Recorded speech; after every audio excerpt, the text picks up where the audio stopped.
It's not missing as such. It's very much on our minds. But please remember the developments that have taken place in the last 4 months.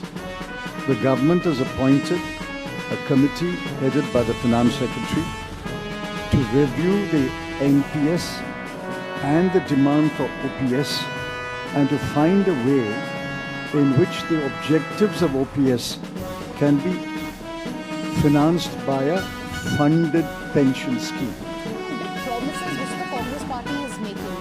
So from what we are told, the party is promising a return to the old pension scheme. Pension बहाली संघर्ष समिति एकमात्र मुद्दे के लिए लड़ाई लड़ रही है और वो मुद्दा है पुरानी पेंशन नीति को बहाल करवाना। उसी को लेकर हम लगातार प्रयास कर रहे हैं। सरकार हमारे ऊपर लाठी डंडे आंसू गैस के गोले जो बर्बरता उन्होंने करनी थी वो कर चुकी है। हमारे जितनी हिंसा हमारे ऊपर उन्होंने करनी थी वो कर चुकी है। लेकिन हम ना पीछे हटे हैं, ना हटेंगे, ना डरे हैं, ना डरेंगे, ना दबे हैं, ना दबेंगे। ये सरकार के हम स्पष्ट संदेश दे चुके हैं। सरकार साम दाम दंड भेद सब हमारे ऊपर अपना चुकी, लेकिन हम झुकने वाले नहीं हैं। निश्चित तौर पर ये